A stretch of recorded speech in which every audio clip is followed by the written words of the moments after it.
What is going on YouTube? Today, I finally managed to go to the restaurant that I've been wanting to go to for some time now. Not that long, but like since I got the idea, because it closed at 7 today and 8 on other days, and I'm like, wow. But today's my day off, so I actually had a chance to get it. So I went to a Wimpy's diner and I got myself something to eat. So I got myself a roast beef sandwich with dip. I think this is the dip. Why it doesn't come in a ramekin, what is going on here? So here's the dip. The dip is so hot. It melted, or the food is so hot. It melted the plastic, and it like, look at that. It melted the plastic, the ramekin. Is that safe to eat? I'm not too sure, but I'm still gonna at least try it because I don't know.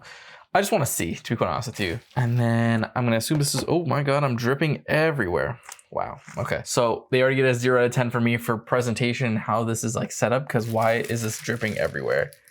Everything is like drenched in this like sauce. Okay, so this automatically wins for the hottest food I've had, because I've never had food melt the containers in and then just like melt so much it just goes everywhere. So, okay.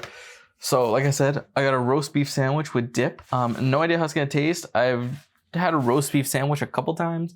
Besides the WEC, I've had it at I had it at Arby's in Kitchener. This was a while ago. It was like years ago, and that was, I couldn't even finish it. So let's hope it tastes better. The dip seems like it's nice. So oh, okay. So here we got the fries. I'm just gonna take some fries out here. Oh, the fries are hot. I love how hot this food is though. I can't even lie to you guys. Oh, these fries look like they're not salty at all. I definitely should have got some salt. Throw it on here. They gave me ketchup, I think. I'll look in the bag, but I'm pretty sure they gave me some ketchup. And here's the roast beef sandwich here. I'll be honest with you guys, I already don't like the fact that it's everywhere. It's kind of annoying, but let's cut this in half here.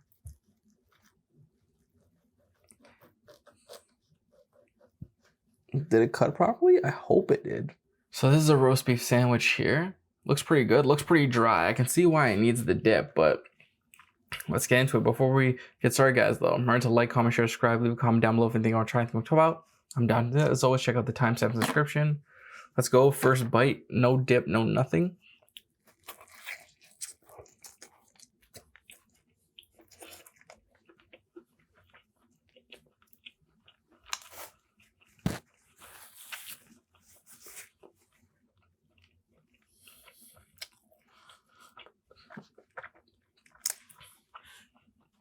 I can't tell if I liked it or not. It's not too bad. We try it with the dip here and bring the dip closer.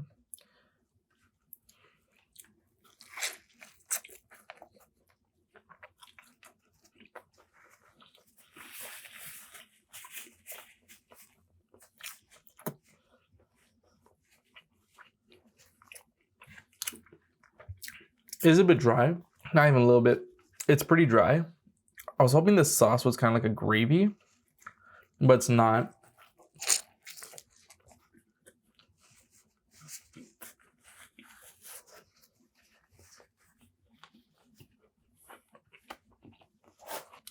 Okay, so the bun's not too bad.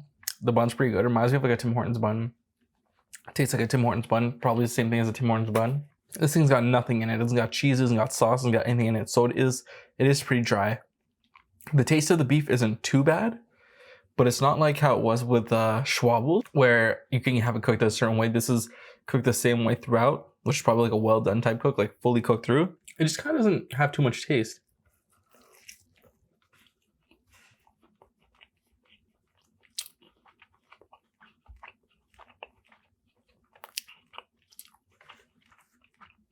Yeah, doesn't got too much taste. The fry looks pretty good though. I'm excited to eat this.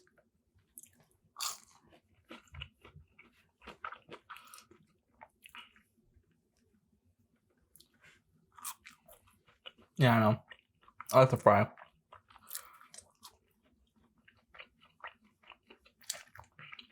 Needs a bit of salt. Okay. I'm gonna stay away from that because I'm scared. But Needs a bit of salt. Some of them are crispy, some of them aren't so crispy, but tastes pretty good. Nice and thick.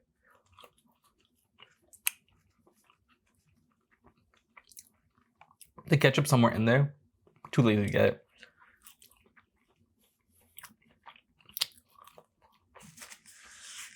The sandwich isn't bad. It's very, very average, but it's kind of like a boring eat. Like it's just boring to eat it.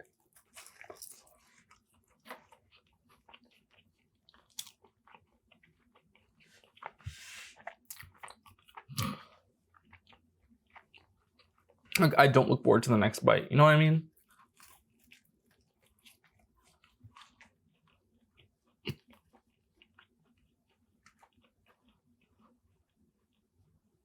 I feel like they can benefit by putting like some sort of sauce in this.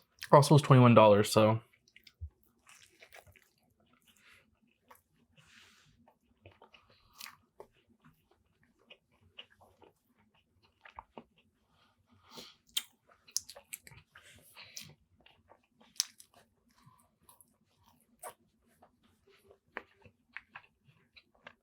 I wish the dip was like gravy.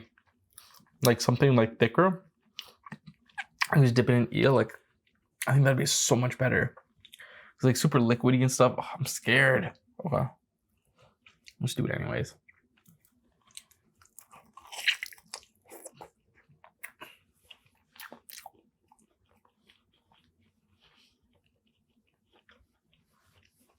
It does taste better with the sauce.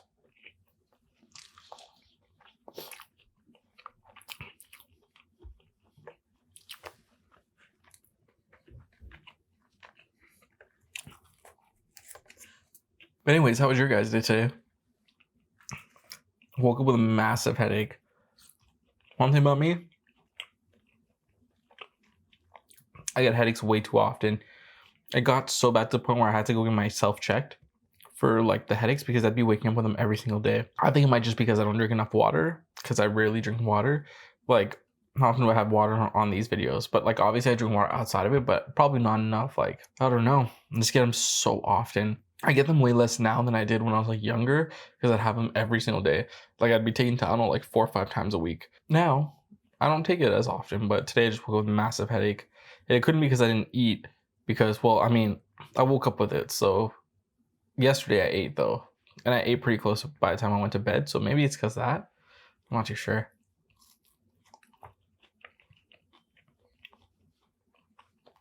I don't know. But what I do want to talk about is A Haunting in Venice. I went to go see A Haunting in Venice and it wasn't too bad. However, the ending in that movie, just, I think I hated it. I hated the ending of the movie. So, spoiler alert, A Haunting in Venice is a movie based off a book, I guess titled the same name. I think it's titled the same name by Agatha Christie. I think that's who wrote it too. Like, it's like a book trilogy around the Orient Express, Death on the Nile, and A Haunting in Venice. Basically, in this movie, there's a main character and then his friend, who's played by Tina Fey, I think. She asks him to come with her to disprove a psychic. So then they go to this house and then they do a seance or whatever. And then he basically disproves the psychic. It is like, oh, this girl's faking it. But the reason why they're having the seance is because a year prior, the owner of the house of the place they're going to's daughter died. Hopefully that's not too confusing how I said that. But basically, this lady's daughter died and she called the psychic to come to a seance. And then one of the people who's visiting the seance asked the detective to come with them to disprove it. He goes, he disproves it. But then the psychic dies. Dun, dun, dun. And someone attempts to kill him. Dun, dun, dun, ×2. So he's just like, I'm about to solve this murder because someone tried killing me and someone killed this lady. How dare they? Some time passes. You're hearing voices. So basically in this house, we got the main character, the detective. We got his friend. We got the psychic who just died. The mom, the nurse, or I guess the housekeeper, or like their maid or whatever she is, or caretaker. I guess caretaker is the better word. They got the family doctor and the family doctor's kid.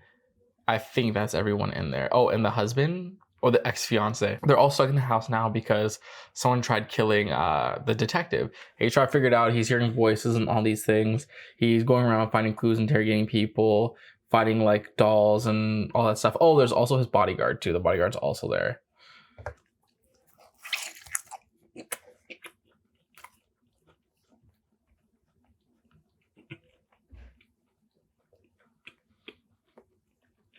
So at some point in the movie, we figures out the psychic and the bodyguard and the friend are in cahoots. They set up that whole thing for him to come so that he could disprove her and that Tina Fey can write a book about it. Okay, that's their objective, but they're not the ones who killed them.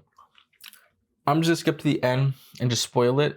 What had happened was that the mom had actually killed the daughter because the daughter wanted to get married and she didn't want the daughter to get married because she didn't like the guy. So what she was doing was she was poisoning her daughter, making the daughter hallucinate, and eventually the daughter died from the poison. So the mom threw the daughter off the building or the house that they lived in and made it look like a suicide.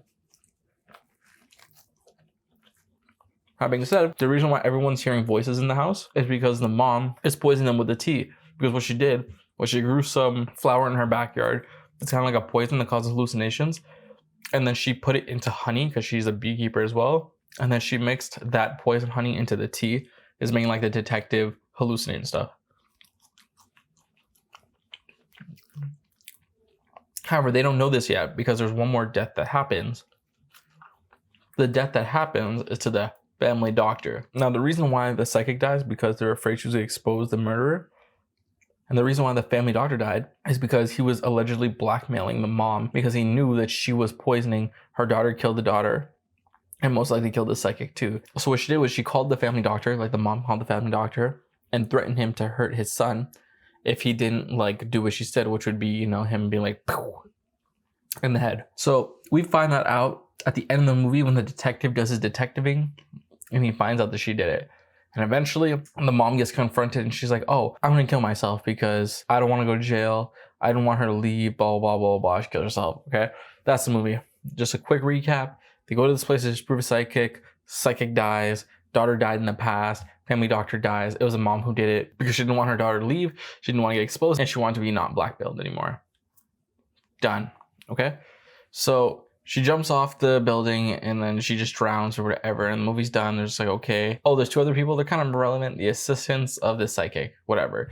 So the housekeeper takes the little boy, the son of the family doctor, and then the two assistants are like, you're going to live with me. But as the detective's leaving, he says to the kid, oh, you don't have to blame yourself. It's not your fault.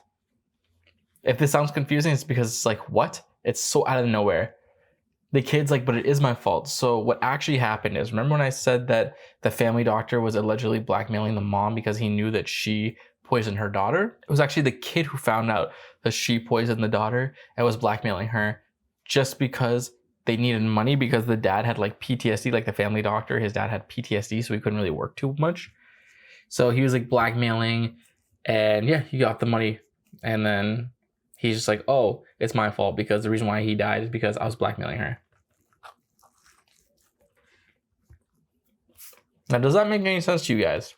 Because the detective and the kid have had so many conversations in this movie. The kids out here talking about, oh, you hear them? I hear them too. Da, da, da. The kid knew from the beginning of the movie. The beginning of the movie, that the mom is the one who killed the daughter, is the one who killed the psychic, and is probably the one who killed the dad. And he did not say a word about it, and I cannot understand why he didn't say it. Literally at the beginning of the movie, or after he was attempted to be murdered and all that stuff, he could have been like, when he was talking to the kid in the washroom, because he was talking to him in the washroom, the kid could have been like, yo, she's poisoning people. That's probably why you're hearing things. Like, he said he knew how she did it or why she was doing it because he read it in one of her books. So it's like, this kid's talking about hearing voices as if he doesn't know that he's hallucinating or the detective's hallucinating. It makes literally no sense.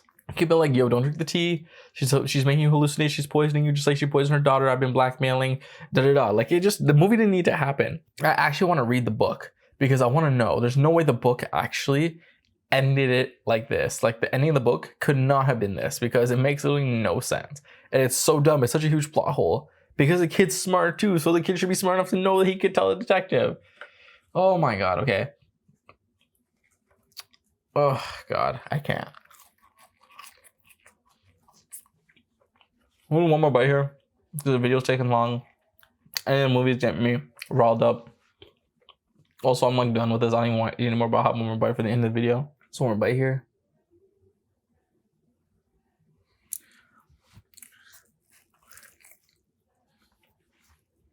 Delicious.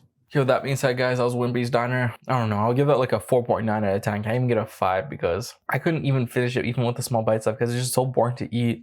It lacked taste. It didn't really have like anything to it. The dip was like all right, but like it's mixed with plastic, so I don't know if the plastic tastes good or the dip itself it tastes good. Would have been better if it was gravy, but yeah, 4.9 out of 10.